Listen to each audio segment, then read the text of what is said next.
It's always a pleasure on this broadcast to talk to friends who are also activists because we all sort of speak the same language.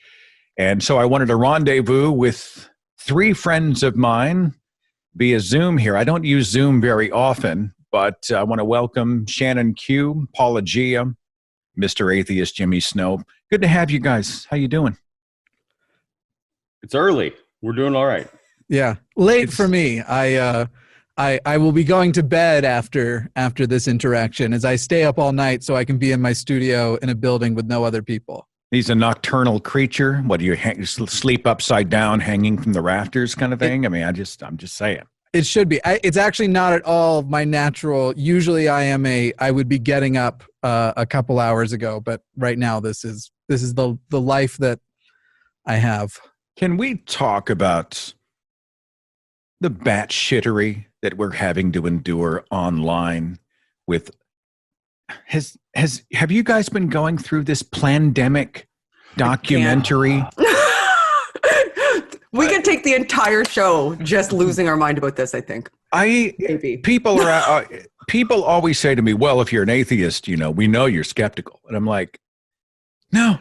No, I mean, in a beautiful utopian Xanadu type existence, atheism would mandate skepticism. You came to atheism for skeptical reasons. That's a fallacy. Mm-hmm. Or because you've gotten right the easiest question in the universe. Is there evidence for any God anywhere? You're automatically smart about other things. I'm so discouraged by the batshittery that is being sent my direction.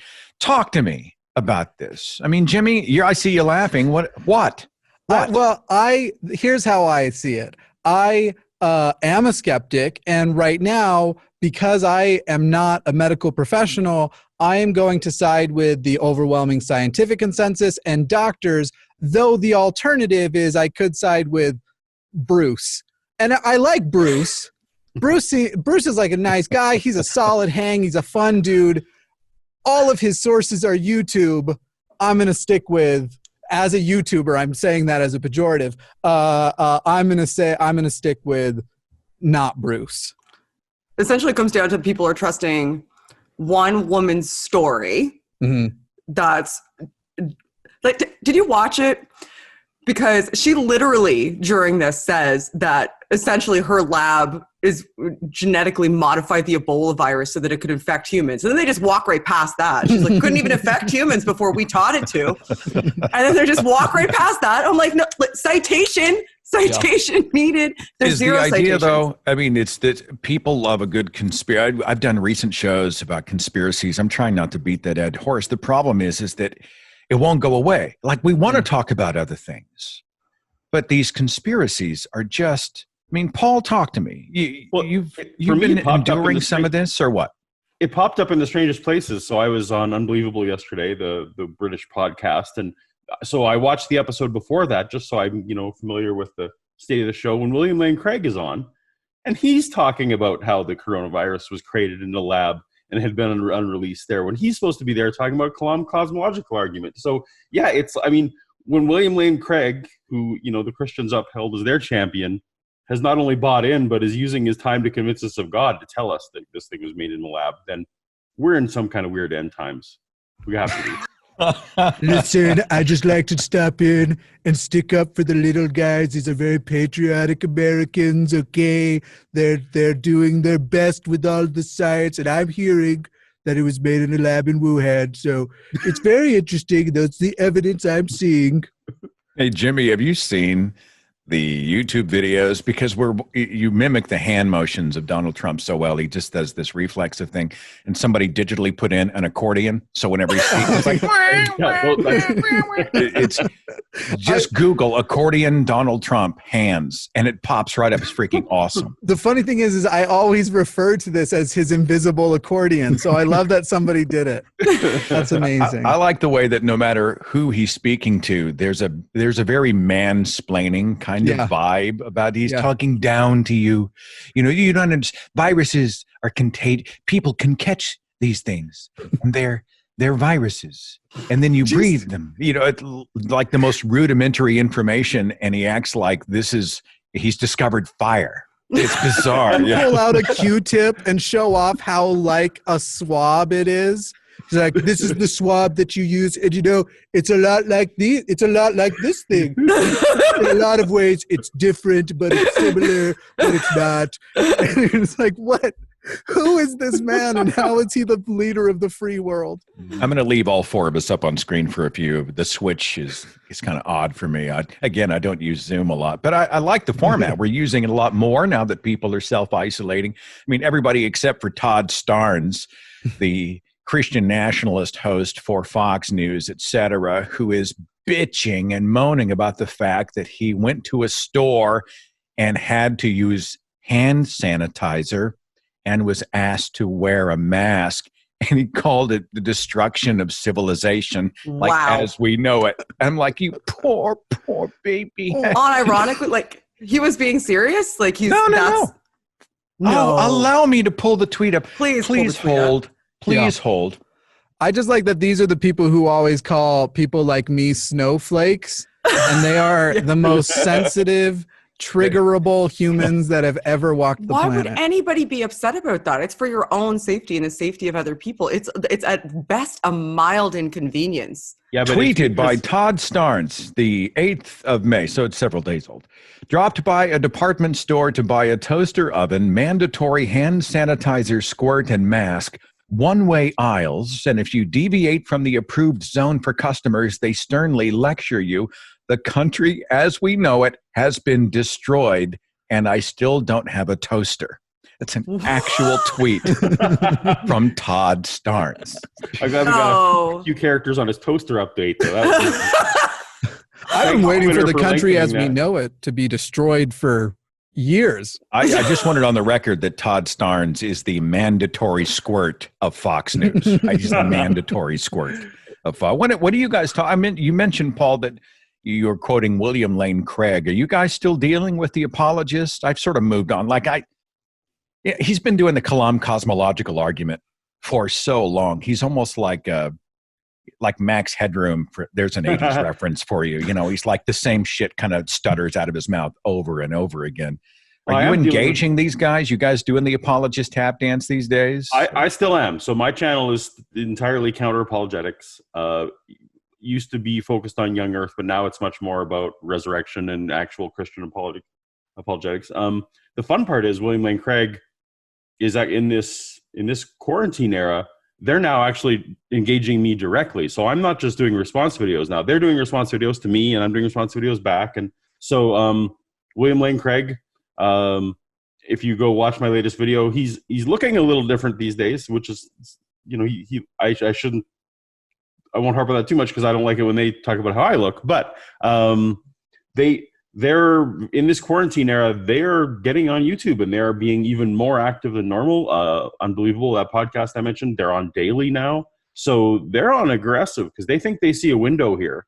I think we all know that religion feeds best when we're in an era where people feel like they need something, where they're uncertain. Like when things are going well, the Christian message is tough to pitch. It's when your life is falling apart that you can kind of slide in there and wedge in the, wouldn't it be nice if someone was driving the ship? And right now people are afraid. There's like a popular message now of the if there's ever been a time to hedge your bets, this pandemic might be the end of the world. This is an apocalyptic event. So better get your Jesus in before it's too late.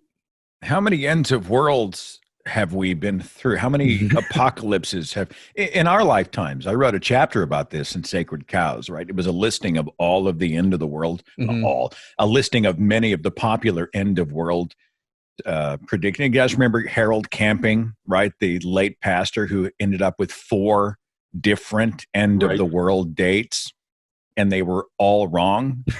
And where are the believers looking around going, hey, wait a minute. Like every generation thought they were living in the end times. I don't know. The apologists, are they doing that? I know Jim Baker.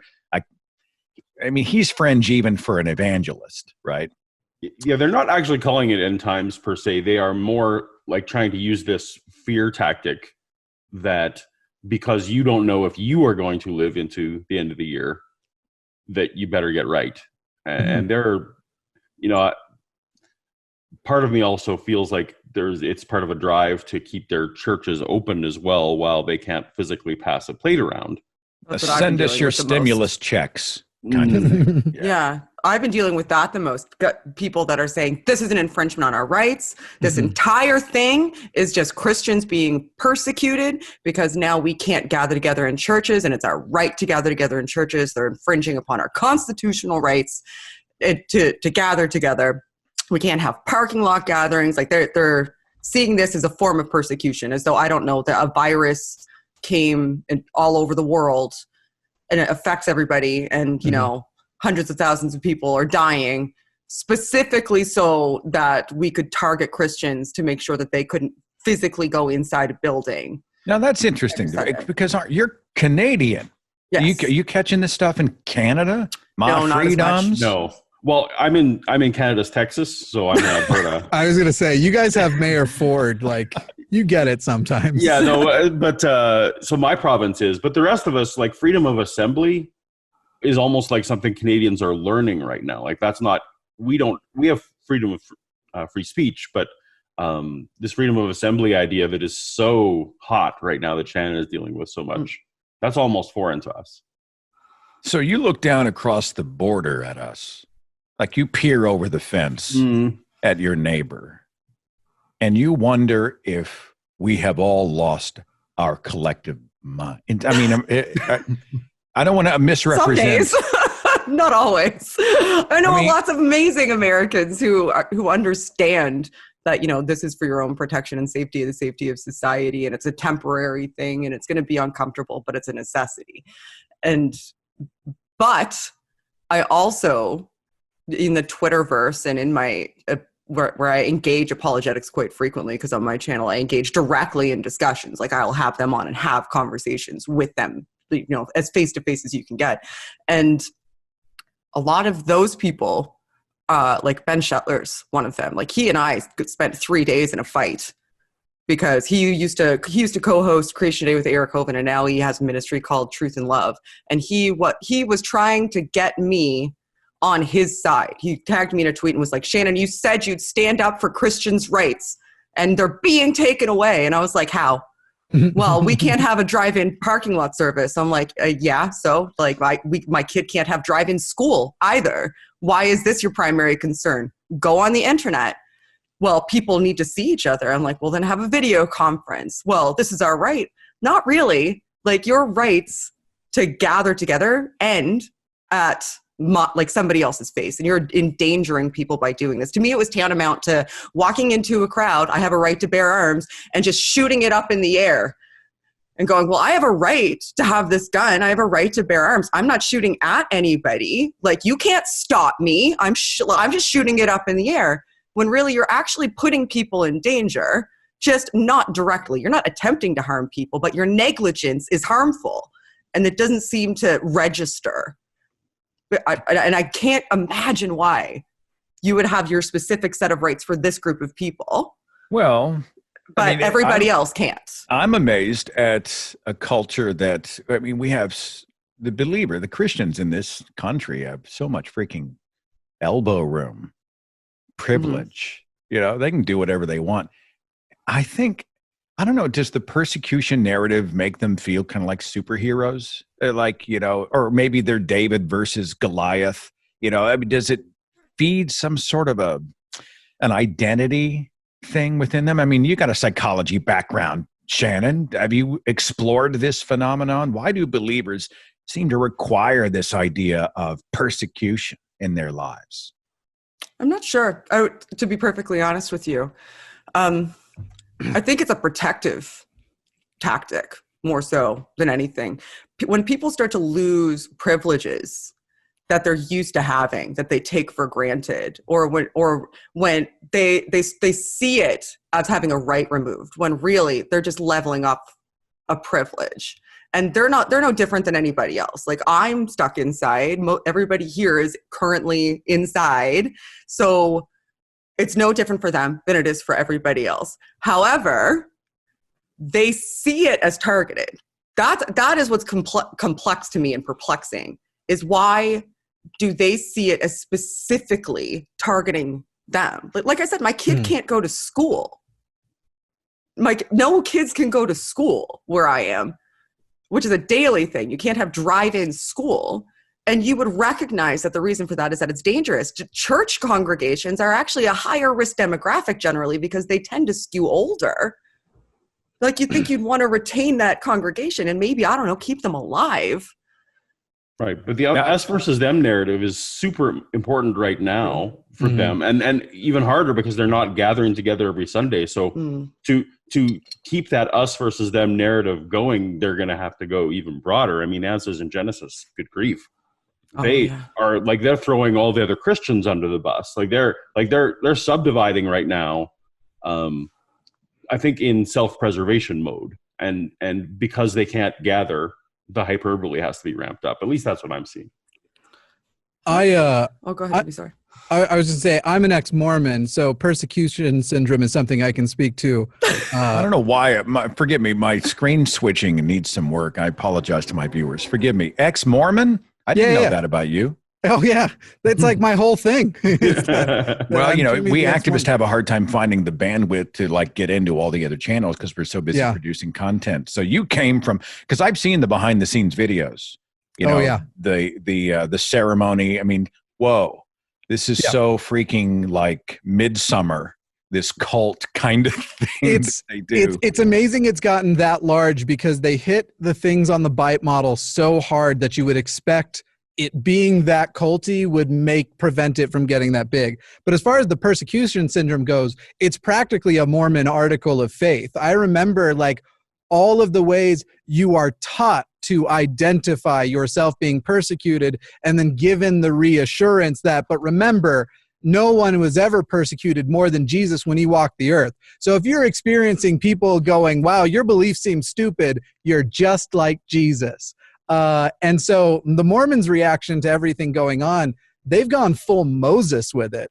They believe Rusty Nelson is coming down from the mountaintop, giving the shallowness of revelations being fulfilled is to a new absurd level. Literally back in October when they had their last general conference or last year's general conference, they said something about like, because they made a bunch of changes and they were like, and if you think these changes are impressive, wait until you see conference next April. It's going to be conference next April is going to be the most significant conference in a while. And now people are like, oh, we had to have conference online.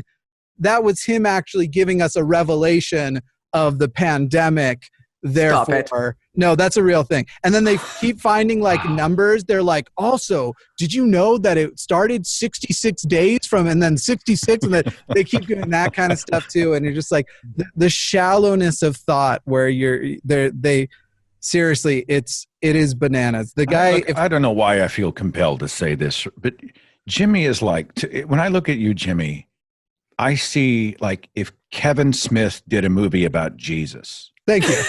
Thank you. That would be Jimmy. I just go for literally the Mormon idea of Jesus because they believe, like, while they have the latent, like, or not the latent, but the whatever that word, the passive belief of like they just when they think of Jesus on Earth, even in the Middle East, they still think of a white guy.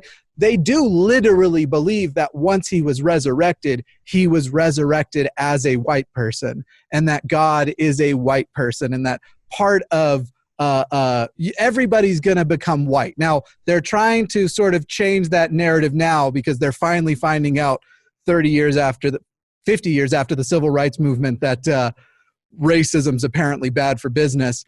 So they're trying to adjust it, but that's actually doctrinal that you are made white and delightsome when you die. Oh, so, yeah. I mean, the story of how the evil people were descendants, or Native Americans were actually descendants of, wasn't the Lamanites, it was the others, wasn't it? No, well, it's both. The Lamanites and the Nephites are technically, so Laman and Nephi, the people who are the head of these two groups they're brothers. They're supposed to be biological brothers. They didn't exist, but in the story.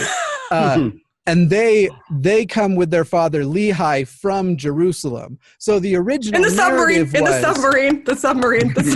No, that's actually a different civilization. Nephi and Lehi, they built a boat. That's my favorite part of the story. The submarines were 500 years prior to that. Oh, yeah, sorry, I know. That's my bad. That's a real thing, people. And so they come from Jerusalem to here, and for 150 years it was the Native Americans are the Lamanites are the Native Americans. Then DNA, we figured that out, and they were like, well, this is pesky. So now we're just going to say that it's not the Native Americans, it's a different people that would have lived alongside the Native Americans at the same time, and we just haven't found those people yet. Meanwhile, these are people that numbered in the millions. Of course, I mean, they have one battle in the Book of Mormon where I think it's 4 million people die with weapons technology that didn't exist yet. I think I know why. Yeah. Time travel. They were throwing yard pebbles at each other, and millions of people died from it. One of my favorite parts in a strong field of Mormon batshittery. I don't know why I got off on this tangent.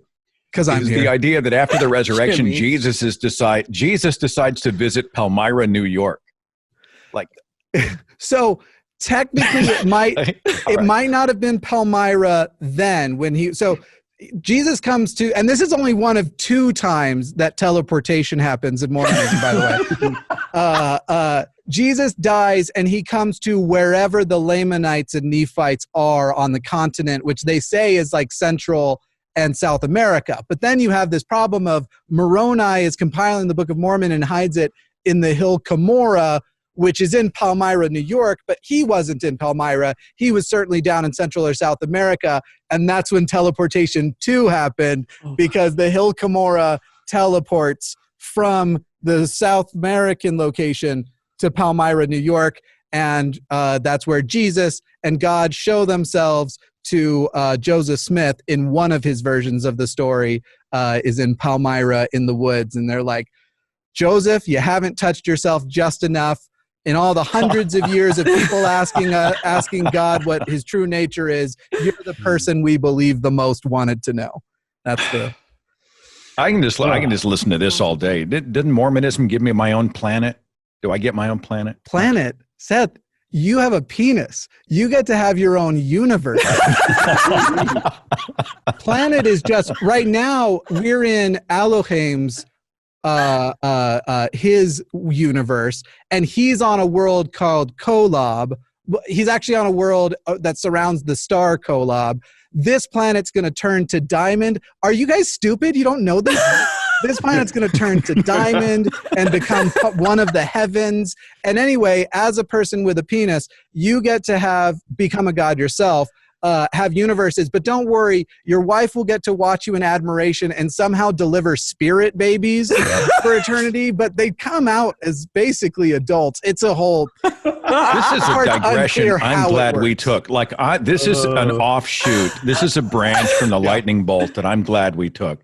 Welcome to the show with me. This is what happens every day. That's awesome. Last week, Shannon and I watched a movie called Assassin 33 AD. About Assassin 33 AD. I'll get you on camera here, Paul.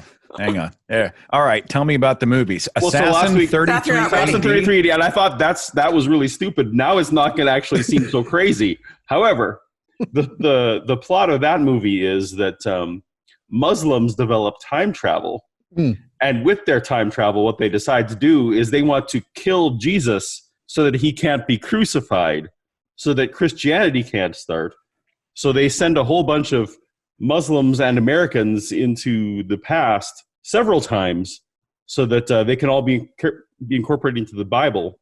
And at some point, Jesus is shot in the face. And Yes. And the resurrection didn't really happen. It was a time travel accident because one of the bad guys was trying to hijack the scientists that were waiting to watch the resurrection. Mormons glow sticks instead of being angels, they were men with glow sticks.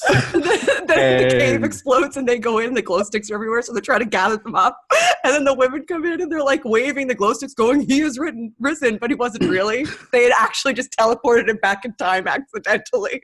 It's the most heretical Christian movie in the history of What is time. what is That's the the genre best part. of a film like this? Is it sci-fi? Is it fantasy? Is it? It's basically, a bunch of Christians said, we can make Terminator, right? If you worked in essential oils, Mormons could accept that as a documentary. Just so you know. As long as you At one figured out a point in time, way. a guy in his underwear chases a highly trained assassin with a stick and somehow gets his gun. No, and then that guy makes it into the Bible, into Mark 14, because that's how that works. Yes, I just finished reviewing the Thief in the Night series, and it's funny because the one world government that all the Christians are so afraid of, they all move at the speed of litigation. You know, they're all like 70-year-old church deacons that they put in an old 1960s like Korea Army uniform and gave them a fake gun, and they're walking around going, ah! You know, hey, you Christian. Oh my God.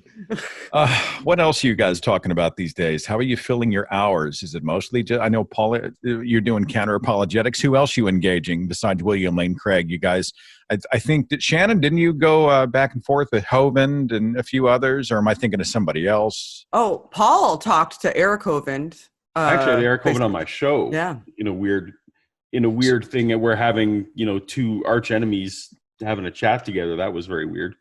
You know, Eric came out to a debate, the debate between Dillahunty and Seitan Bruggencate. And Eric's one of those guys who has the veneer of, I got to be careful here. I mean, I don't want to misrepresent him, but he has the veneer of being a good guy who wants to engage and he really wants to have discussions.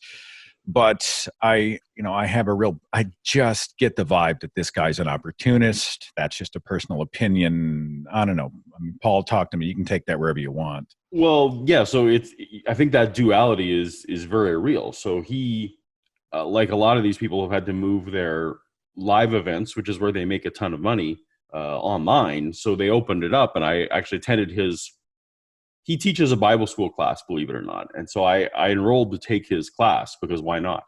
And on the last day of class, they usually go out and talk to atheists.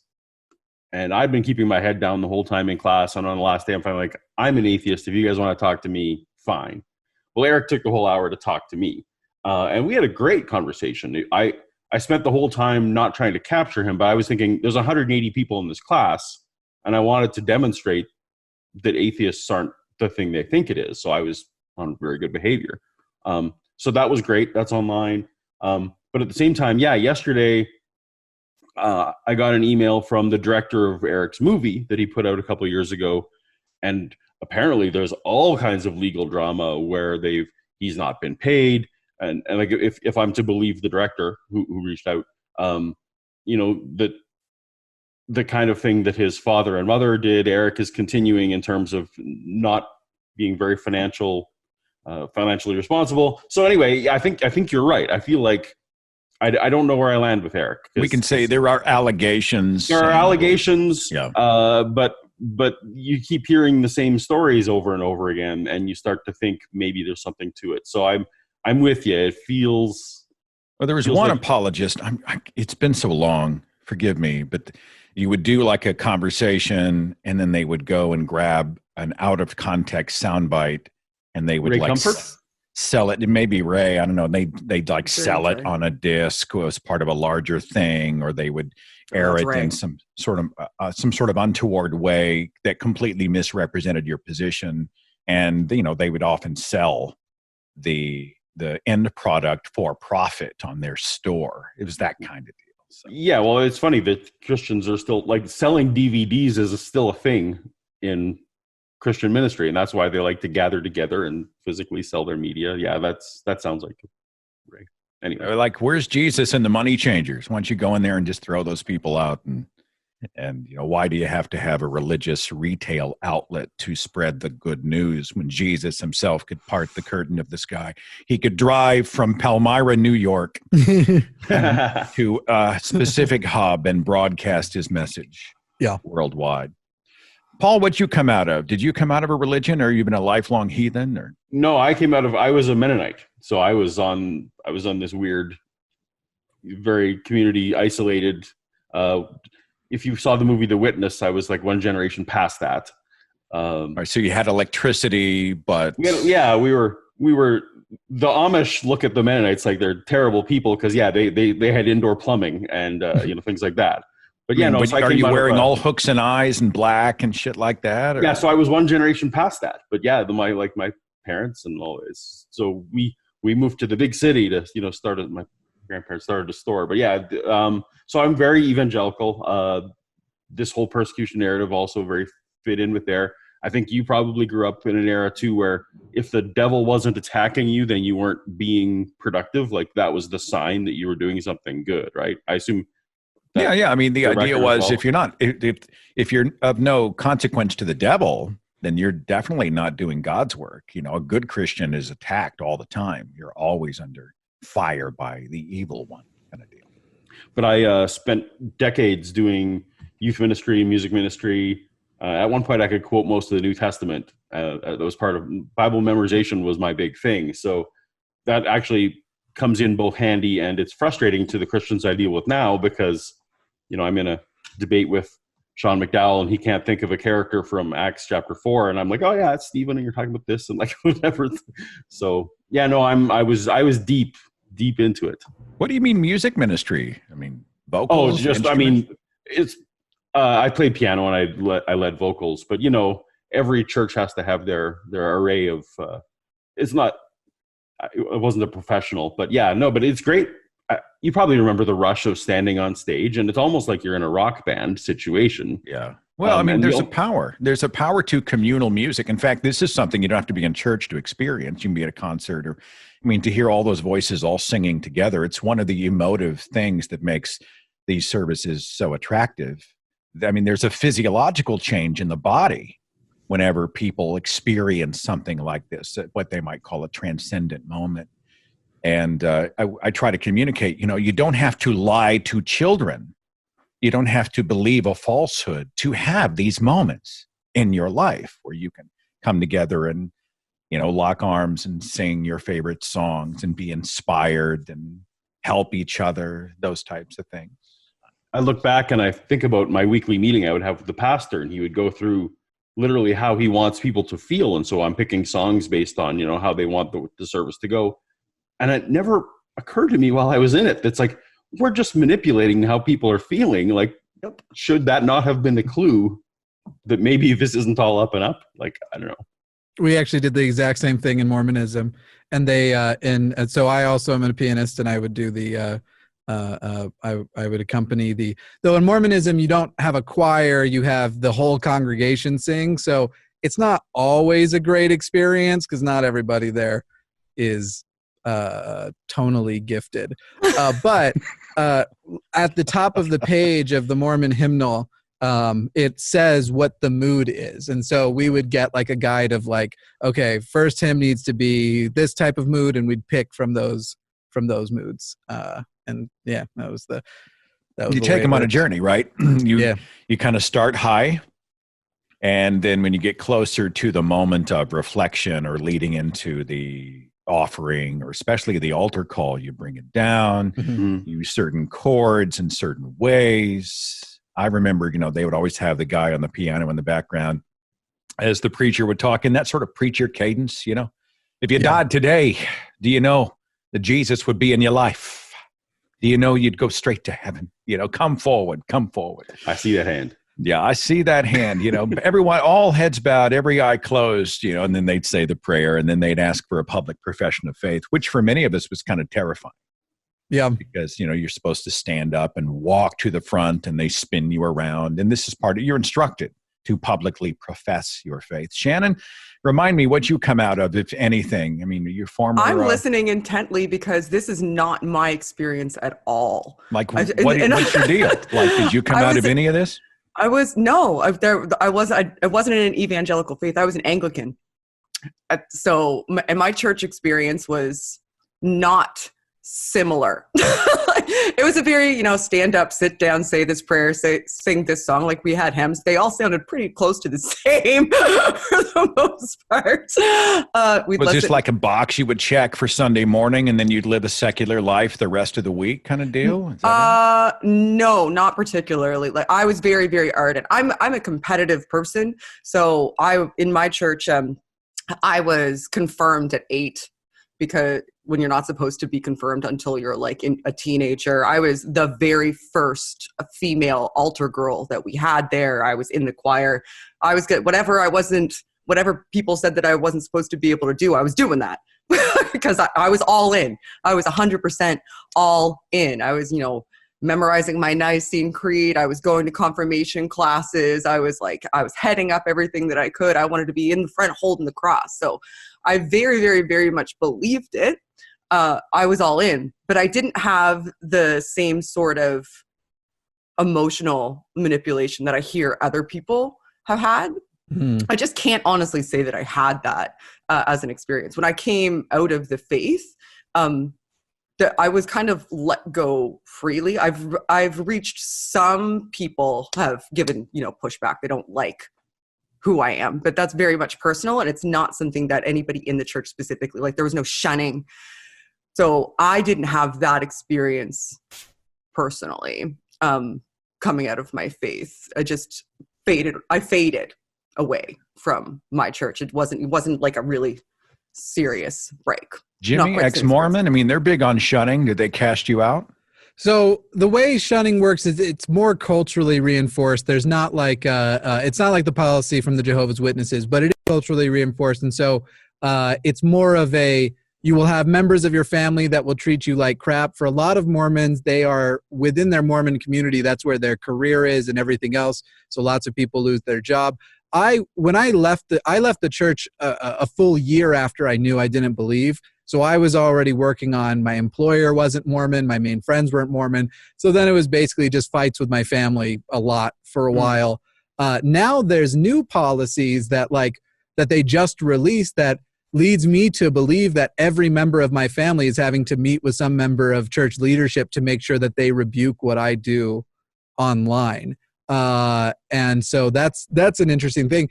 That said, on the other side of it, I lost all of my Mormon friends. I can't think of a friend who I knew and was close to as a Mormon that I still have. I'd say I talked to most of my siblings, 2 or 3. Now, by most, I'm Mormon, so I have 1,200 siblings. But so it's a lot of them. Now, of my 12 actual siblings, only 2 of them I've cut them off because they were such garbage. Hey, hang on. Yeah. Hold on. Yeah. Hold on. Yeah. 12? Yeah, I'm one of 13. Yeah. Yeah. By the way, I was also supposed to be a twin. Didn't work out for him, but you almost had 2 of me. Jesus. Yeah. 12 siblings. Yeah.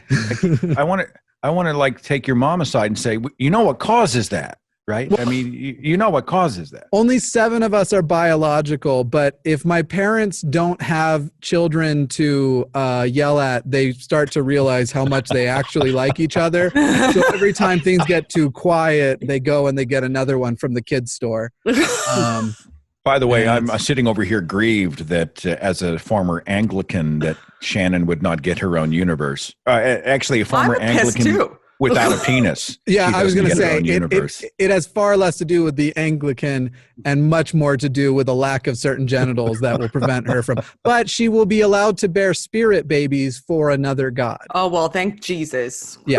Like an arranged marriage with a deity. That's bizarre. That's Polygamy is going to be reinstated in heaven. That's another Mormonism. Oh, by the way, speaking of the music stuff and the mood stuff, if you ever want to see how culty Mormonism is, go look at the ones that are Mormon exclusive hymns that they usually do as their first hymn or their intermediate. Because you have the first hymn, the sacrament hymn, the intermediate, and the closing hymn. And the first and the intermediate hymn are often these jolly Mormon exclusive ones. You want to talk about culty?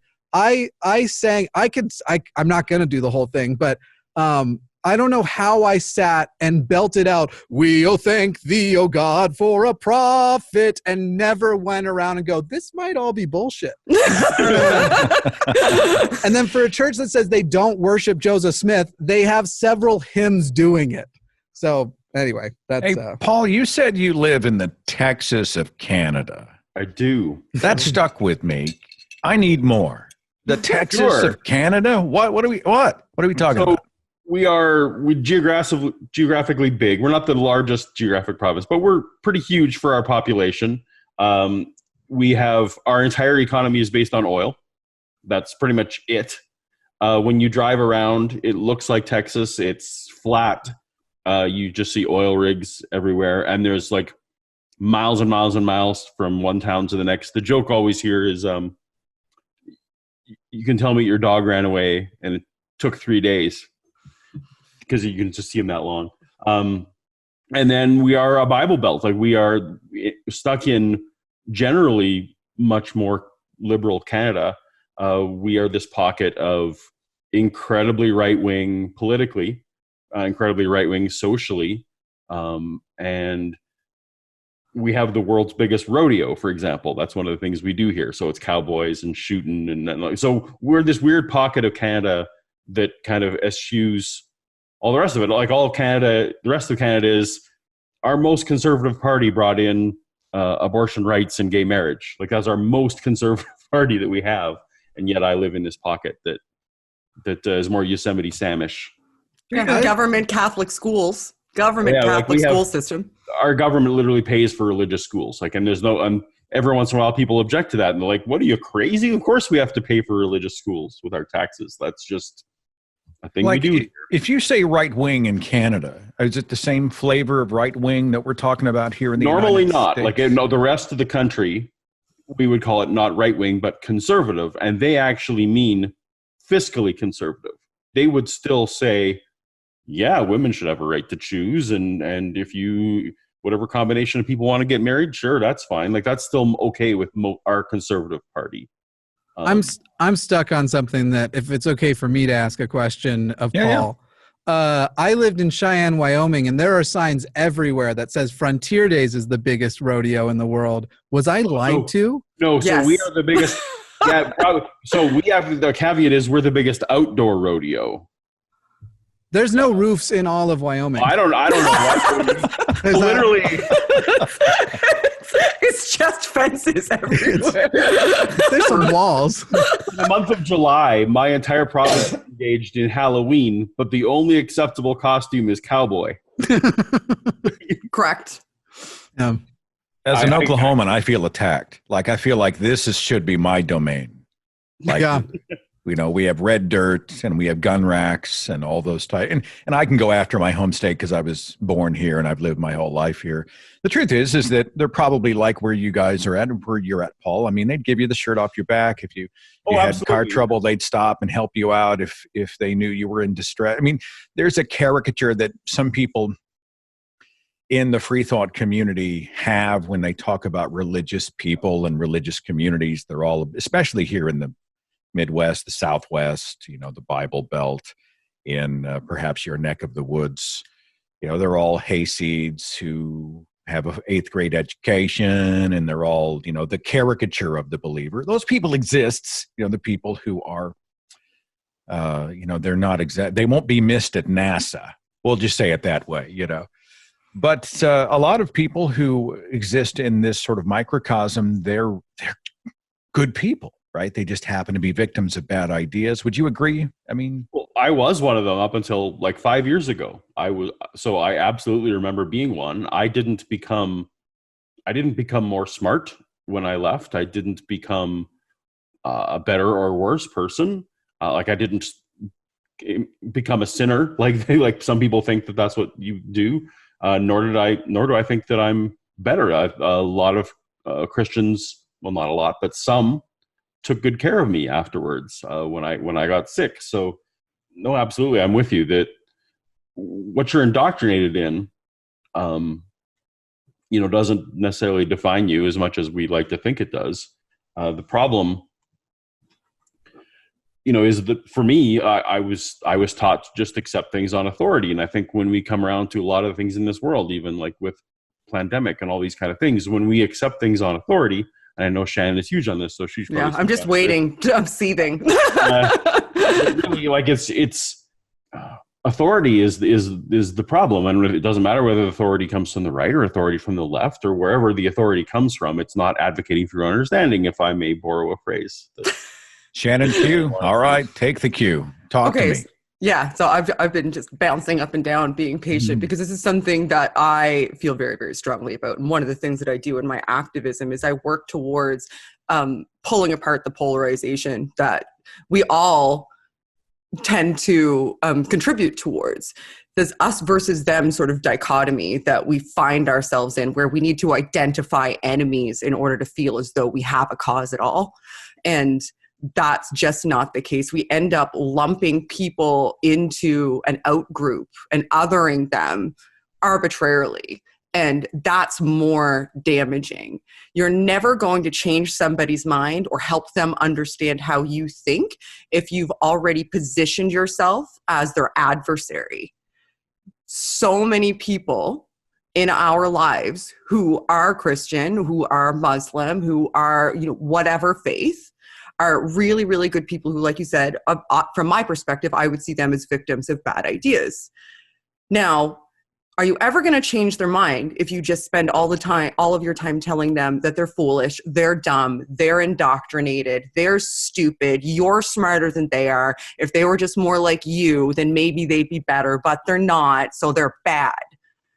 That's a horrible way to approach the world. If you want to see change in the world, you're not going to see change in the world by positioning yourself and people that are like you as being the best and everybody else is the worst, and just creating enemies and perpetuating drama and polarizing people more. I am a firm believer in dialectic approaches to understanding a position. You're never going to effectively counter these things either if you don't fully understand what somebody's actual position is. You're just creating a straw man based on your schema of what you think someone like them thinks, without actually taking the steps to understand, to delve deep, to see where you may align, where you may deviate, and why those deviations occur. You can't do that unless you have strong conversations and attempt to understand where somebody is coming from. And if you spend all of your time pointing fingers and telling people they're bad without even knowing whether or not there's a nuance to what their position is that segregates them even from the people that you're assigning that bias to, that you're never going to reach them, and they may be somebody that you could reach. So I just think it's a horrible tactic, and it serves to better nothing. Just working on insulting people because of their group designations. You wouldn't want it done to you. You don't like it when it's done to you. Atheists complain about it all the time. So be better, not the same. I'm interested in tribalism, right? That's a human tendency. Right? Yeah. You find your tribe, you build the wall, you lock down, I like the word, you other someone, right? Atheists not immune to this. We like to other the religious people. And it's amazing. I always say, I've met some beautiful, amazing Christians, a ton of them. I've met some shitty atheists. Yeah. It comes down to, are you a good human being, which may or may not be determined by your adherence to a religious belief. Anybody want to speak to that? You guys are activists, right? You've encountered amazing atheists and wonderful atheists and generous atheists and empathetic atheists who want to make the world a better place, blah, blah, blah. And you probably stumbled upon someone and you thought, oh my God, if somebody was ever curious about non-belief in gods, this is the last person I hope they stumble upon. You ever feel that? So it's funny because before coming on here, I recorded an episode, and what we're talking about is a major part of it. And I bring up this advice that I give to new atheists who have just left fundamentalist religion. And depending on the person, I will soften it, but the most honest version of it is, cool, you're an atheist now. Shut the fuck up for 4 years. Talk for 4 years. Because so much. You're pissed now. Simmer down. Of what an atheist is and how they interact is being set right now by the people who are freshly out and super pissed. Yeah. And it's funny how I was definitely that person, and I should have shut the fuck up much longer than I did. I should probably shut up now, but I was definitely that person that comes out of religion, and it's like, yeah, a week ago I totally bought it, but now that I don't, I think anybody who still believes their religion and hasn't come to the same realizations I have is an idiot.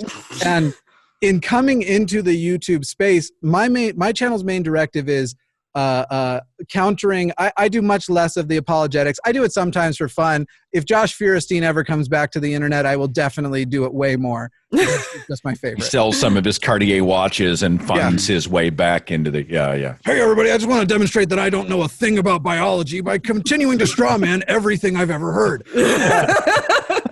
But I focus more on the fundamentalist lifestyle channels to be like, this is what fundamentalism is still, this is the influence it's still having on mainstream society.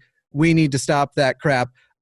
And that is actually not something that jives well with perhaps a majority of atheists that, despite the fact that they have left religion, are still super sexist, super transphobic, often queerphobic in general, and just have these biases where they come out and they're like, especially those penis bearers that we were talking about earlier, where they're like, well, listen, I hate that religion, but I do love feeling better than everybody else, like when I was religious, so I'm going to hold on to that, which I think is why we have such a demographic problem in atheism, where the main people and the loudest people are a bunch of white penises. I mean, guys. Sorry, I went on a rant. Would anyone else like to follow up with on a white penis, by the way? Like he teed it up. I mean, anybody else want to jump in, giving me your experiences on the whole? You're activists. What do you think? Well, I think it's true. Like I've covered, this is a good allegory, I think, for it, or analogy, or just example. So I've covered a lot of controversial topics. So I talk about LGBTQIA rights. I have had controversial people on my channel to directly discuss things with them. I've talked to incels. I've talked to fundamentalists. I talked to Cy-10 Brugenkate. I do all of these very controversial things. I don't shy away from them. I run towards them to show that you can give a nuanced perspective. The video that I got the most pushback and the most attack for, the most hate mail, was a video I did, which I pinned to the top of my channel because fuck you all. I'm sorry. It was why stop calling religion and religious people mentally ill. I did a video, a well-cited video using academic research to demonstrate my points are accurate, and also why it's not only wrong, it's damaging and ableist and completely ill-informed. When you're using mental illness as a pejorative, just to begin with, you should not. And also you're wrong. And here are all of the reasons from a sociocultural, psychological, anthropological perspective. And my inbox and Twitter feed and comment section were full. Still to this day, I get hate mail about that video from atheists. Atheists. Literally the same thing happened to me. My three most hate mail I get. Number one is the one calling out the sexism at the atheist convention in England. Oh yeah, I got that for that too. Number two is why, as a skeptic and a humanist, I use queer inclusive language on my channel. And then finally, number three is me fighting that cult, the NIFB, that called me the pumpkin, and now I'm Mr. Pumpkin, and that amazing cult war that we went to with the NIFB. Highlight of my career, by the way, but it's literally atheism, then humanism, hate, then finally religious fundamentalism.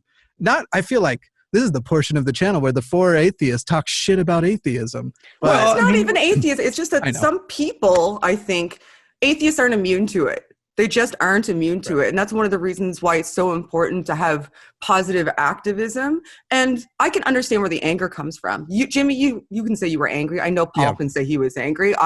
There was times when I was angry because I felt deceived and I felt foolish and I felt like I thought I was smarter than this. So I wanted to be smarter than other people to prove to myself I was still smart. I wanted to pull other people out so that they felt the way that I was feeling. And I wanted to tell other people what I knew now so that they would know that now I knew it, to prove it to myself. Right. So I understand all of those feelings of rage, but I'm not generalizing either, any more than I would generalize about a religious group of people. It's a bad thing to do. But the fact of the matter is we need to acknowledge that it exists so that we can work towards creating a culture that changes it. Because we also are coming into this realm with a precedent that has been set by the people who were prominent before us, that you make fun of theists, you call them dumb, you act like you're smarter, you go for salacious things, you perpetuate dramatic stuff because it gets clicks. Like the list goes on, and they help to cultivate a climate in the sphere where we exist, where that is the in-group behavior. That's what people were aspiring to. That's who they recognized when they were coming out. So it's why it's important to have activists like us who are trying to create a more positive culture and climate. And sometimes it's very, very difficult because the people don't want to see that. They want to see the stuff that they saw before. But it is changing. Like, Jimmy, you just got 300,000 subscribers. Oh, yeah. And my channel is premier content. Yeah, but you're a positive activist, though, which is my point. So there is a market for it. And I am not a penis bearer. And I'm all over the place, too. I mean, I'm not that prominent. I've only got like 20,000 subscribers. But most people, I think, are starting to kind of recognize who I am, too, and garner some respect for, and I'm a women's. And not because I'm a woman doing content, but because they appreciate what I have to say as a human who shares their perspectives. So I'll stop now. I have a few thoughts. My first thought is, as you talked about, and I came right out of religion, and you can see the tonal difference of me at the beginning of my activism versus now. Because back then it was biting, it was sharp, I was legitimately angry. And I was thinking, I can see Shannon being really pissed, like overtly pissed. I can see Jimmy animated and he's pissed. Yeah, I just did it. With Paul, with you, I see someone whose expression does not change as he crafts a global blueprint to ruin everyone's life. Like you are the Illuminati. Yeah. You, to me, strike someone as a comment I get a lot. Yeah. And part of it is, so no one gets to see me watch something for the first time because I yell at these guys like everyone else. But I want to change minds, just as Shannon was saying. And the secret for me is that I have 3 children whom I'm making my content for, who are all devout evangelical young earth creationists. They believe it 1,000%. And when I put them in my mind, and I think that's a key that a lot of people could do, like think about a person you're trying to reach. Don't think about the William Lane Craig or the person who's espousing some idea you hate. Think about a person you know and love or could potentially love and empathize with, who believes what the person is saying. So I keep them in my head all the time, and that's how I stay calm. I'm like, no, I want to reach them, and how I reach them is not to show my anger, but to set that aside for a moment and try and love them, which is this weird thing that probably is something good that came out of the religion I came from. And that's a beautiful answer. Like I was being a little bit, like I was setting you up like you're a Bond villain. Like, yes. Like he's the Goldfinger of the atheist movement, one of those guys who would just, he's got his fingers out there in the pie and he's going to, but the truth is, go ahead. I really like the idea. There are some people, it's like being a liberal. Like I'm a liberal humanist. I was a former Fox News right-wing evangelical, white male, sort of wingnut radio outrage kind of guy. I was that guy. Love to hear it. I was that guy. And now, from the other side of the looking glass, I'm a humanist for a reason. I hold to liberal ideas for a reason because I believe they're more inclusive. By the way, I love to see people online lose their shit when I mention that. Well, you're dead on when you talk about religion, but when you get into politics, that's when and I'm like, how can you talk about life without talking about humanistic behavior? And how can you talk about humanistic behavior without addressing religion? I mean, everything's political, right? Yeah. But my larger point is that I'd rather us address the problems in our own house than leave it to the opposition to misrepresent or inflate with hyperbole the problems in our camp. I have a controversial take on this that maybe all three of you will disagree with. Oh, God. But Let's fight. I'm excited by the prospect that maybe one of you will agree. So I'll give it a little setup. But the word atheist, and this is coming from the guy called Mr. Atheist, it means almost nothing. It barely has a definition, and it is truly a super meaningless word. But because it's a religious classification, normalizing atheism is obviously something that's important.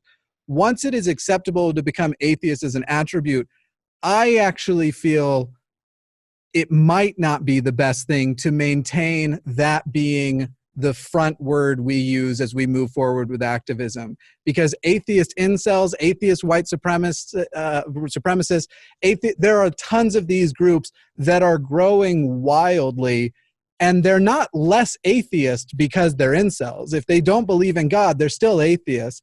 And I don't want to answer, just like my dad as a Republican doesn't want to answer for Ann Coulter, I don't want to, as an atheist, answer for those groups. And so I've always been, at some point in the year, I'm actually changing the channel name from Mr. Atheist just to my name, because this is something that, as I've been going through, and maybe I'm becoming just cynical of the community if we just do an atheist umbrella term, I think I favor us heading more toward other umbrellas where I don't want to be, in this case, my atheist brother's keeper. Yeah, I mean, I host host The Thinking Atheist, which is not a person, it's an idea, right? Yeah. But I had the same conversation like 5 years ago. I'm like, I branded a channel around the gods I don't believe in. Yeah.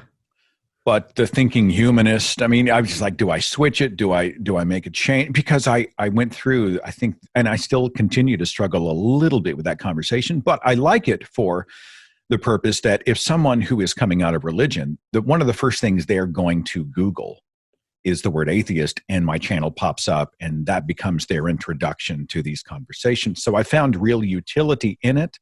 I like the idea of representing the word with humanism, with kindness, with goodness, and as best we can. But I totally understand what you're talking about.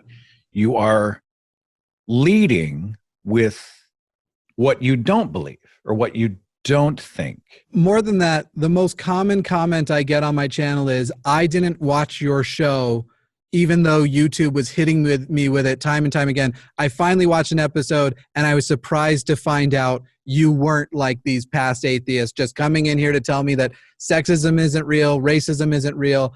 People are surprised to find out I'm not an anti-SJW channel. And that's the problem I'm running We can into. talk about social. Look, because I don't have enough hate and death in the comment section, here's my take on the SJW. And right, you just said the letters. Yeah. So now brains have shut off, right? Yeah. The psychologist up there is like, oh yeah, here we go, right? I'm like, Thought Jen's got her hand stopping. up. She's waiting. I had my hand up. Like people are like, oh yeah, they've already got their set opinions. They're already losing their minds. I had a conversation with Dr. Valerie Tarika, a psychologist and author, about this. I am a huge proponent of social justice causes. I mean, we as humanists, social justice causes, legitimate, essentially humanistic causes that are about equality and helping the disadvantaged and trying to undo much of the injustice in the world. These are humanistic things. But there is a dogmatic flavor to a group of people who are waving the social justice banner, who have turned these critical humanistic issues into a kind of, I don't know, it's almost like a cult of exclusivity. We're back to that tribalism where we must other the other. We must have a villain so that we might play the hero. If you're not 90, or if you're not 100% with me and you're only 95% agree with me, you are there for the opposition. Right. I don't know. I see everybody nodding, and this is a hot one. Anybody want to talk about the SJW? I've had my hand up. All right. First, I want to Shannon address Q. the atheist thing, and then I'll go into that. The floor is yours. Hit it. The atheist thing for me. This is my perspective. I understand what you're saying, but I refuse to relinquish a term because that does affiliate with me and is an accurate descriptor. and relinquish it to the people that are unsavory so that they can have it for themselves, because I'm afraid to be affiliated with them, or I don't want to be affiliated with them, or I'm afraid that people will. That's all the more motivation for me to continue to own it, because I would rather, if somebody's coming out of religion or looking into these issues, have them affiliated with people who are more like me, more like Seth, more like. All right. So to Jimmy, make sure I understand, not to interrupt, forgive the interruption, but to humanize the word and to keep the word from being misrepresented, to normalize it in society. I'm not relinquishing it to them. To the Okay. like, essentially, what you're saying is you don't, or what I heard Jimmy saying, I think, is that people were affiliating it with the negative attributes that other people who have owned that moniker before us, or currently own that moniker, have. And like they're representing themselves as atheists with an asterisk, and also like they're white supremacists, or they're just being assholes. So I understand not wanting to be affiliated with them, but I'm not going to give it over to them, because if somebody is coming out of their religion and looking for people that are cohorts, I want them to know that I'm a cohort. I want that to be one. I don't want that to be the defining attribute that I present. So I understand maybe wanting to change your channel name, because my name is an atheist Shannon Q. It's just Shannon Q. I get that. Coward. But it's always going to be a component of what I discuss, especially since I'm engaging in conversations. I want to represent myself as an atheist who's reasonable and interested in these conversations. I don't want to just not include it or incorporate it as a portion of what I do, because it is a portion of what I do, and it's an important one. Like, people come out damaged, and they're looking for a trajectory. They're trying to figure out where they fit, and if they're gobbled up by the baddies, then we're not doing them any favors when we're like, oh, we don't want to affiliate with the baddies, so we're not gonna present ourselves as, atheists. That's not quite what I was saying. I'm not saying let's relinquish the term entirely. I will still happily adopt and use the phrase. In fact, when I change my channel name to Jimmy Snow, the plan is to have a show still called Dear Mr. Atheist on Jimmy Snow. The point is that, so it's kind of a two-pointer. The simpler one being, I guess it's not that simple, but now I'm hitting my mic. I'm sure that's great. Simmer down, Jimmy. Sort it out. Technically, from just a technical standpoint, incel is to atheist just as much as humanist is to atheist. That is to say, not at all. So when we're saying we want people to be aware there is positive atheism out there, and I agree, we do want that to be out there, but I'm saying the term in which we lead, while we still say the word atheist, would actually be a term that has any sort of philosophical lifestyle bearing, like secular humanism, and try and popularize that. So we absolutely have to humanize the word atheist, because right now, still in the country, people think it means Satan worshiper, despite the fact that that is antithetical to being an atheist. Right. And that absolutely has to happen. But as far as technically, by pushing, just as much as an incel trying to push that atheism and incels are synonymous, and that is a violation of our atheism, we are violating theirs as well by doing the same with, say, humanism or something. We need people to actually understand what the word atheist means and not give it negative or positive baggage, just what it is, and have the baggage come with when we say we're a secular humanist organization or something. That's my position. So instead of me sorry, Seth. No, no worries. Me and Jimmy the host in me jumps in, but I forget you're all hosts. Please go ahead. Jimmy and I are talking. So I guess you would say that for me, presenting myself, like just taking this on board, because I think I understand what you're saying. I would say that I'm a human rights activist who happens to be an atheist, instead of an atheist activist who focuses on human rights. That would be the designation.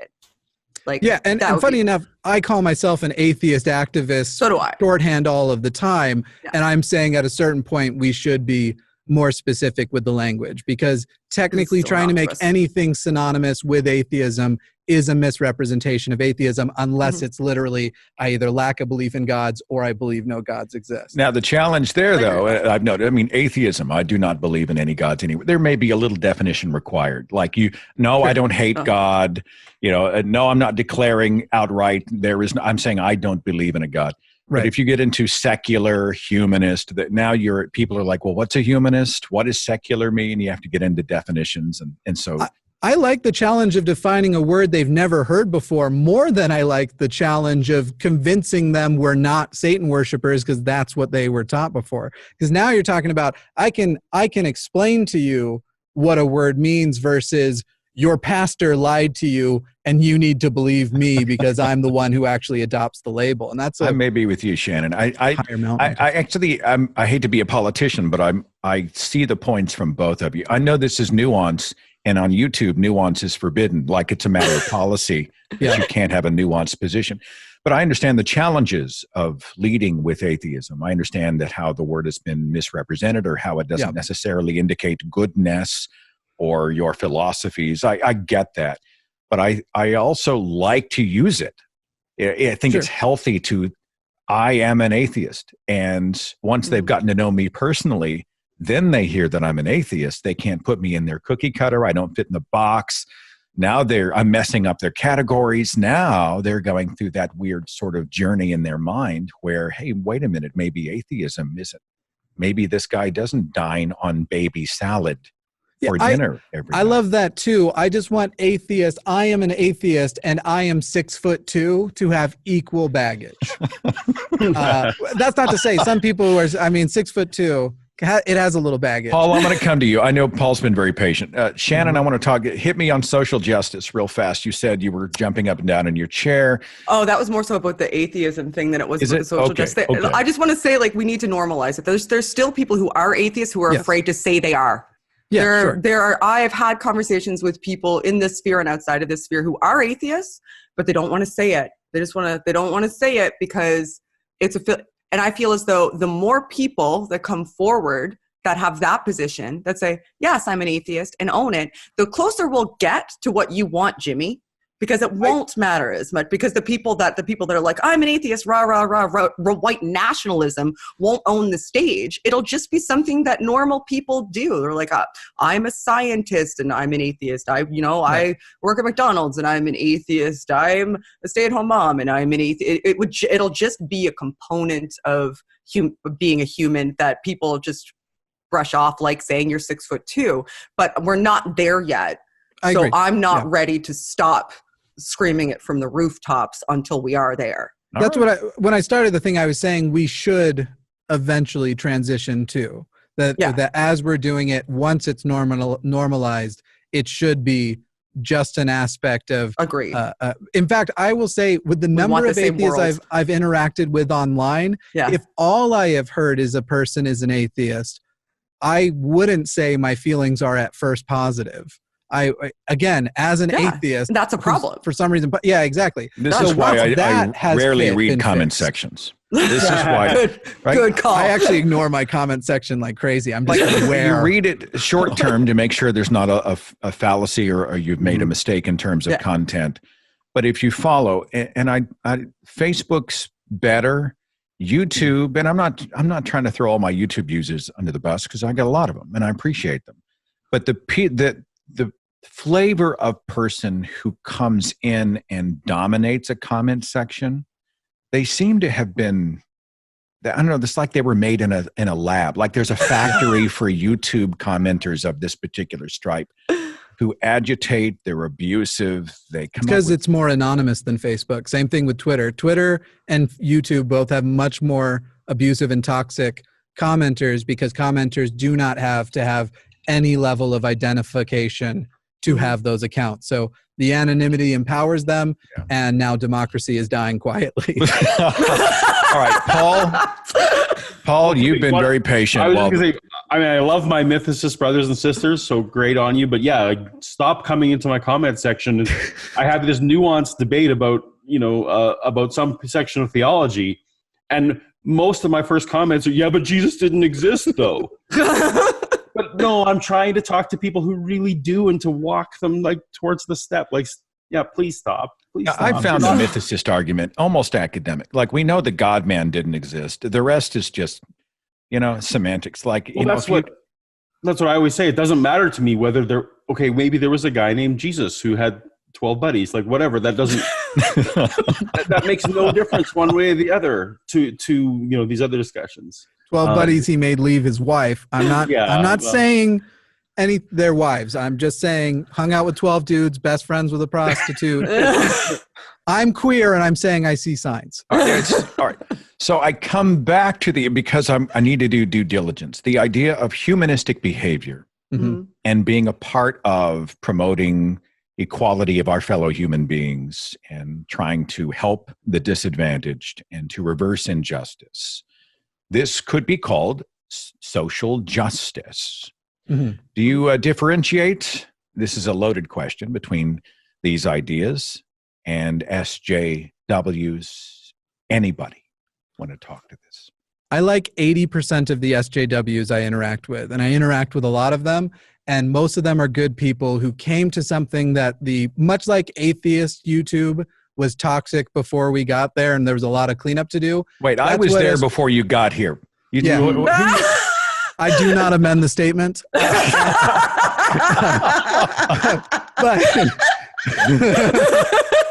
But much like, I was going to say the younger Atheist YouTube presenters, and that felt worse, more unkind. But that element existed. The same thing happened in SJW culture. Now, to talk about that 20% who are people I also get to interact with, and I love it so much. The phrase I use now, and the reason why I don't adopt, I fight for many of the same things SJWs do, but I don't believe in deplatforming and canceling at all. I think we beat ideas. We don't mute them.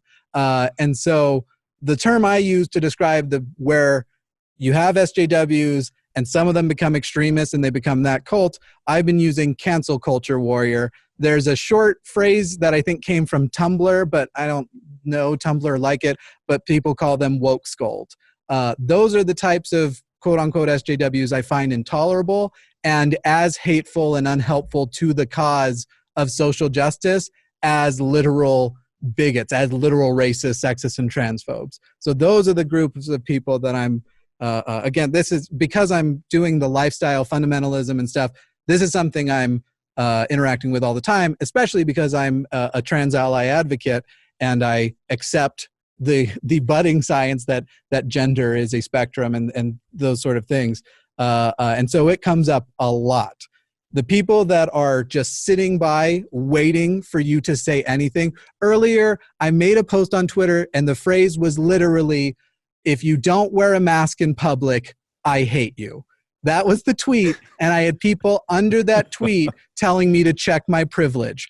And let me publicly apologize now. Every individual who doesn't own a second piece of fabric besides the clothes they're wearing, you are exempt from my hatred. But the rest of you, I hate you. It really is an us versus them culture. It's binary thinking, right? You're either completely, totally with me, or you are my enemy. Yeah. I call some of these people recreational outragers, right? Because they lead with outrage. They're looking for opportunities to divide. I look at all the pebbles that we trip on, right? We have all of these monsters we need to be fighting out there, and yet people allow themselves to get derailed on the dumbest stuff. Right. Oh, I think it's worse than that too. So, coming from a psychological perspective, I spend a lot of time looking at emotional abuse and manipulation. Just something that's interesting to me, especially since I study conversations and dialectic approaches and engagements. And I see a lot of similar tactics like gaslighting and projection of intention and telling somebody their position and forcing them to defend that position instead of asking them what their position is, imbuing intent. There's a lot of these types of tactics, communication tactics, that mental and emotional abusers and manipulators use that are utilized there. But I think that there's a subset of people, and this may be a small subset of people, but a very loud subset of people that have found a way to excuse their abusive behaviors by attaching them to an agreeable cause. So we would both agree that trans rights are human rights. And I'm absolutely 99% of what you say, 99.9, maybe even 100% of what you say would line up with me. But if I make a slight misstep, then that opens up an opportunity for somebody who has abusive tendencies to abuse me and be rewarded for being abusive. Yeah.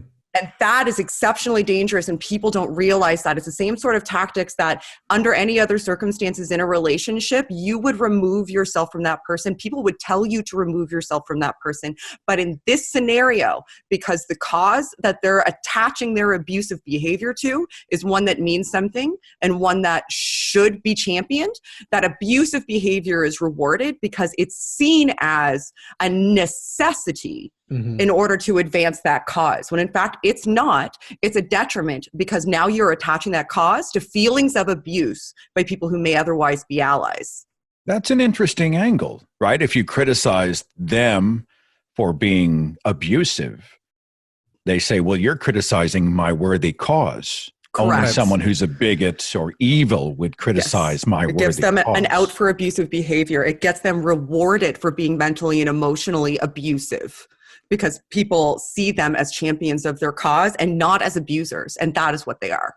And Paul, you have any thoughts on this? I'm sorry, Jimmy. I know Paul's been. No, I mean, I was going to say this is certainly one area that if I could magically wave a wand and clean up a portion of our own camp. Yeah. The thing I do not like in my own camp is the idea that if we don't hate the same person in the same way and at the same level, that I can't be friends with you. Like I can't. Like there are people who, because I had Eric Hovind on my show, well then, you're awful because you platformed someone. And I am just this huge advocate for, as Jimmy said, the free market of ideas is where we win and when we lose. And so trying to cancel people because they're not, either you're friends with someone I don't like or you don't hate the same person I hate. Please stop that. That's a thing I would clean up in our camp if I could. I heard Penn Jillette say, you know what the key to fixing bad speech is? More speech. Yeah. I think I agree with that. I'm also interested in this culture of people who will comb through someone's life history to find a misstep. Well, so you and Shannon both use the word misstep, and now I'd like to mansplain Shannon's own point back to her. Okay. The funny thing with the word misstep is it's not even just the misstep, it's a minority of people who say they're a part of the same cause you have publicly advocated for. You have a larger platform. They say you must do this, and if you don't, we'll cancel you for not doing the action we predetermined for you. And that's like misstep to me sounds like I made a boo-boo. I slipped up and I said something or whatever. Well, there is some of that though. In my defense, sure. Absolutely. I see what if I'm not activisting in the way that they have then predisposed me to or pre-required, then I am to be canceled. As far as atheist channels that talk about trans issues, I am the largest atheist channel that does it and does it the most frequently. And a year ago, all of us were attempted to be canceled for not coming out and dragging through the mud. Somebody who was wrong on trans issues was working on getting better. And because we didn't take the steps to publicly humiliate and cancel them, we were now cancelable. And I think everybody here knows the situation I'm referring to. It's one I think I put to bed, and I'm proud of how I did it. But cancel me. I like this idea. It's like this idea. Jonathan Haidt's done a lot of writing about this idea that, we want to create opportunities where the best ideas defeat the worst ideas.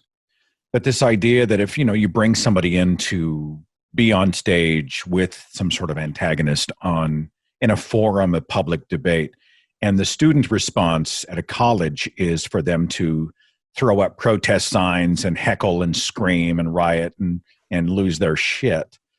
To me, this just, I'm a little bit terrified that we are devolving into, again, I think we're speaking to what you're talking about. If they're saying, well, you want to enable and empower and highlight and spotlight and give validation to bad ideas. And I think what I'm trying to communicate is, I don't think we'll heckle bad ideas out of existence. I think you have to do something else. But I hear a lot of that, they'll never be reasoned with. All you can do is increase the volume on our side so that and even throw a milkshake, throw a rock, throw a fist at them, make them afraid to show their faces in public. And I just disagree that that's the way that we on the moral and intellectual high ground are supposed to operate. Yeah. And that's not everybody. Like here's another thing that frustrates me is that in amongst those abuse tactics that I mentioned, those people that engage in those tactics, they're a minority, but a loud one that garners support. In amongst that, while that is so loud in your face, it's very difficult to discern the legitimate criticism that may be there and requires attention. Like, I'm not perfect. Nobody here is perfect. We've all made mistakes. We've made errors in judgment. We've maybe misspoke. We've had that misstep that Jimmy explained to me what that means now. So I feel better now that I know. And thanks. So, but in amongst that noise is the legitimate criticism from people who are actually trying to get through to you to say, okay, this hurt me. This is why it hurt me. Can you see my perspective? And those voices need to be listened to, but the people that are so busy attacking make it very, very difficult to sift through that noise. And then those people don't feel heard. They feel as though you're ignoring their legitimate criticism and they're not utilizing those tactics. And then they kind of pull towards the people that are using the abuse tactics because they say, well, Shannon doesn't care. I'm trying to tell her this important thing to me, and it seems like she doesn't care. She's more interested in defending herself. So that's frustrating to me too, because I feel as though there's people that I could reach out to and have a conversation with and explain my perspective and maybe learn something from. And maybe, there are opportunities for me to shift my perspective, but I'm losing them because I'm so inundated sometimes by people who aren't interested in having a conversation with me about how I might be able to be better. They're interested in letting everybody know why they should hate me. Well, it's also a catch-22, right? It's a rigged game, because if you stop to defend yourself, the response by the bad faith operators is, why are they so defensive? I mean, it's just it's very frustrating. The tactics, though, that they're using where they get, and the ones they try to use on people who are actually allies that they're trying to paint as on enemies, they don't work on the real enemies. As much as I love watching Richard Spencer get punched in the face, and I do love it. The other person who loves it is Richard Spencer. Richard Spencer is also really glad that happened. Talking him down, protesting, screaming him down. The true enemies and the true actual monsters out there are, this is stuff we're even finding out about how Trump is campaigning. They are literally doing things like calling it the Wuhan virus because they know there will be the reaction of you're being racist, because they can mobilize their common sense voters who just don't see how that's racist against that sort of thing. It is not only is it a tool that doesn't work, it is a tool that works against us. And I call most of it toilet activism, the stuff they're doing on Twitter. That is to say, any activism that can be done from the toilet should be left in the toilet. Okay. Oh, I got to write some of this. Sorry, these Jimmyisms are... All right, for the first 4 years, shut the fuck up. For the first 4 years, toilet activism. All right, I got it. Cancel culture warrior. Don't forget that one. Cancel culture warrior. Thank you. You're right. I'm extremely insightful. You guys have been generous with your time. We're up on like 90 minutes. Oh my gosh! Wow. Here's why we're talking. Beside the fact that we're friends and I just love you guys, is that you represent what doesn't get enough press. It doesn't get enough attention in outrage culture, which is the fact that you care about people. You are positive people. You are, I think, genuinely interested in listening and empathizing and, doing a lot of the things, having the nuance that so often doesn't exist out there. And so when I follow your pages and I'm always clicking like on your post, I'm like, because I just love the temperature of what you are about. And despite the fact that I'm, the old man, what Jimmy called me, the elder, I caught an age joke in there somewhere. Yeah, I don't think that happened. Weird. None of us remember. Remembering, but that happens with age. From my vantage, I call myself an atheist because that would make you feel bad. But you are the reason. From my vantage, from doing this so long, having seen a lot of people out there who are doing the controversy for clicks and are stirring the pot because it gets attention. I think you guys are doing what you do because you genuinely care. Any positives? I mean, leave me on a high note. Tell me what you're encouraged about. Paulogia, Jimmy Snow, Mr. Atheist, Shannon Q. Anybody want to start? Tell me, as an activist, what's good out there? Look what we did last year and amongst our little group of people. So on my channel, I raised almost $5,000 in Ken Ham's name to send a trans person to college in Kentucky. I did that. My channel did that. Jimmy helped me with that. So did Paul. We also helped almost entirely defund the NIFB church through the campaign that Jimmy started. Now, for my listeners who don't know what the NIFB church, just real fast, explain it. The New Independent Fundamentalist Baptist Church. Jimmy's probably the best person to explain that, and then I'll go into the rest of the awesome charity stuff we did and how we're cultivating this amazing culture. I'll let everybody Google it, but I just thought, well, if you're going to throw that out, I want to make sure our listeners know. Many people have heard of Stephen Anderson. They'll remember him. Yeah. They are a mainstream version of the Westboro Baptist Church. Essentially, they have mainstreamed hating queers and calling for us to be put to death. You've seen his videos online. He's in that sort of generic church auditorium spewing bile toward LGBTQ people, and it's just horrifying. But he jumps up on his podium. He's very insecure. He will kick people out of his church if he finds out they said a somewhat mean thing about him. He's an interesting dude. Right. And then there's Tommy McMurtry. The only thing I'll say about we don't understand what his relation to pumpkins is, and that's all. I'll leave it there. You're going to have to Google away from that. The positivism now. Type in Tommy McMurtry into Google, and I promise the first result will give you context for what I just said because I saw to it that it would. Okay. But Shannon, overall, you find, you guys are doing some good work. Yes, You're, absolutely. Also sort of, I like the fact you attach these apologist names to some of the charity efforts that you're doing. That's beautiful. Yeah. Absolutely. Like we canceled Christmas this year because atheists hate Christmas. And what we did was we encouraged people to absolutely not donate to a PayPal fund that we were splitting, because if they did, we would have to give it to charity. And we raised $10,000.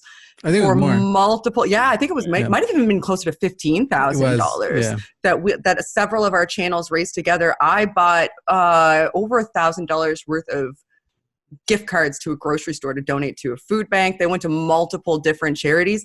So as much as we talk about these nuanced things that can be frustrating, we should also focus on the fact that we've been participating in cultivating this intensely positive, focused community that is growing exponentially. Like my channel audience, like in my live chats, are phenomenal. Like that, there'll be a person here and there, but they're really engaged in conversation and positive activism, and that is incredibly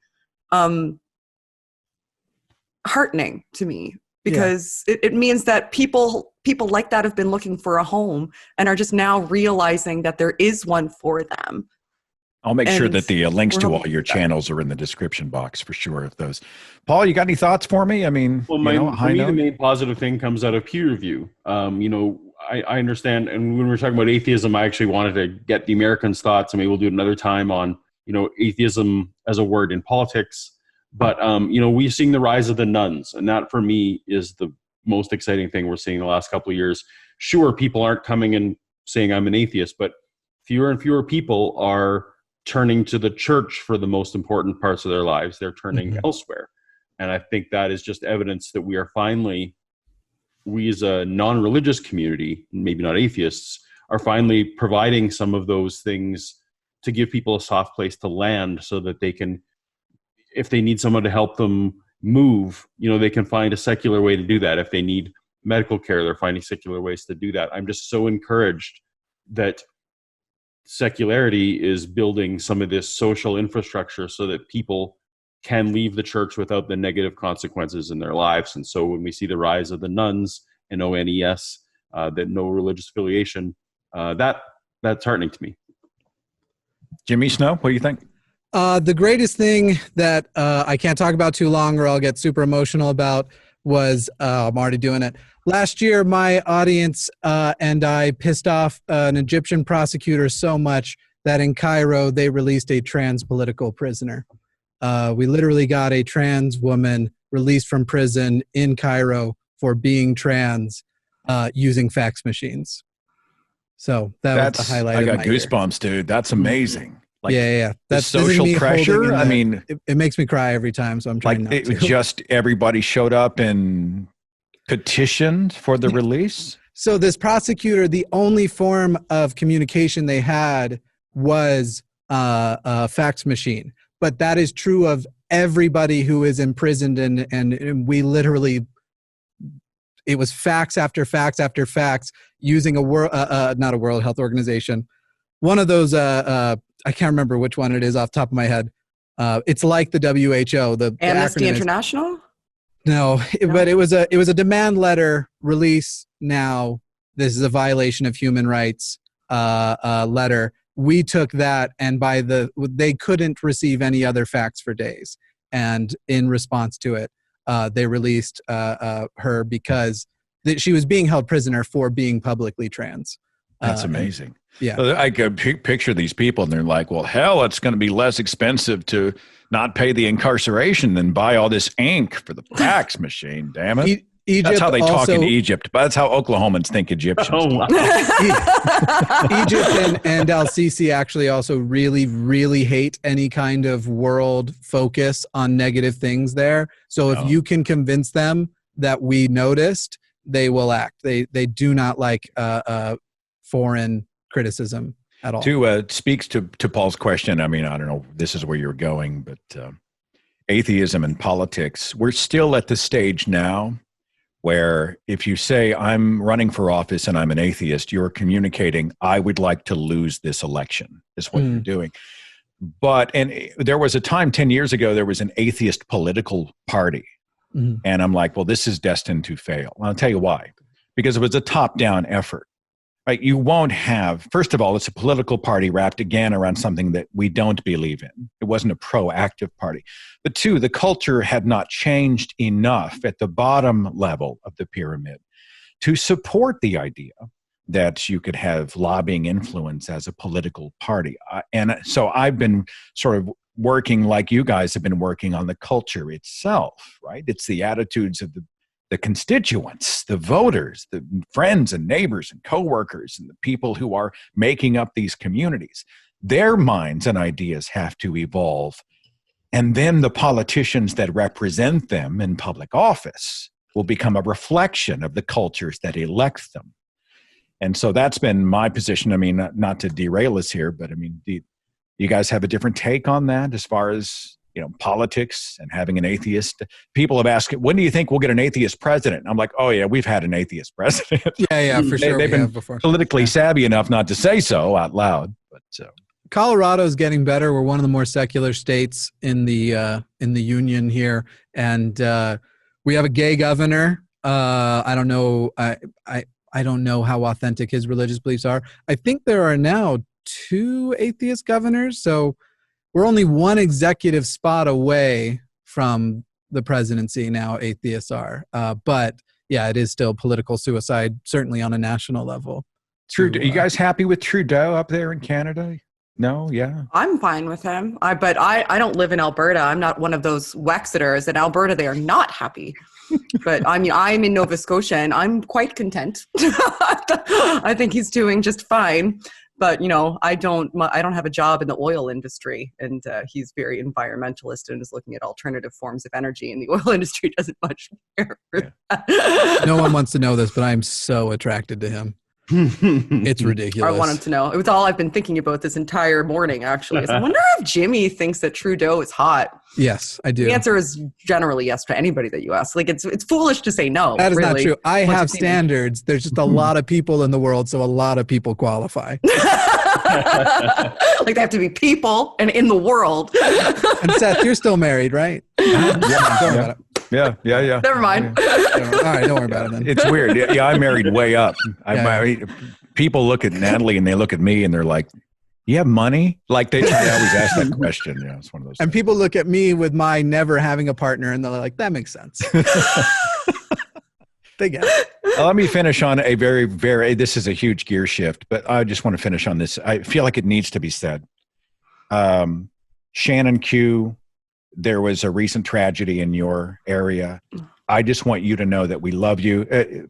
For those who aren't familiar, there was a mass shooting right at your doorstep, right? I mean, it was right on top of it. Ended there. Yeah. You were right on top of this tragedy, and you have been taking so personally. So many people have the deaths of those who were killed and the tragedy that was wrought. I want you to know that we're so glad you're safe. We love you, and our hearts go out to you and everybody in your community who's been through this. And we know that you're speaking out about it and trying to rally people and bring some good out of it. But I want to finish with that. I just feel like, I can't hug you, but we're all hugging you, kind of a thing, Thanks. That was hard. Yeah. It's hard to be on lockdown when there's an active shooter, keep your kid occupied. Yeah. I mean, I don't mean to, again, that's a huge gear shift, but I just feel like I hope you can feel it. The audience and everybody here, it is, when I was reading about it and you were posting about it, it was just, even now I just have I get the chills because I think, it's a reminder of the need for goodness and for us to rally together. There are evil people in the world doing evil things. And fortunately, the one good thing that comes behind it is we see the rallying together of kindness and generosity and love and help and all the things that we as humanists aspire to be. So anyway, much love from all of us. Okay. Thank you. So to all of you, Shannon Q, Paulogia, Jimmy Snow, Mr. Atheist, you guys are freaking awesome. Your links are in the description box. Let us talk again. Okay. Let's make that promise and be safe out there. Okay. Please. Thank you. Thanks. Thank you.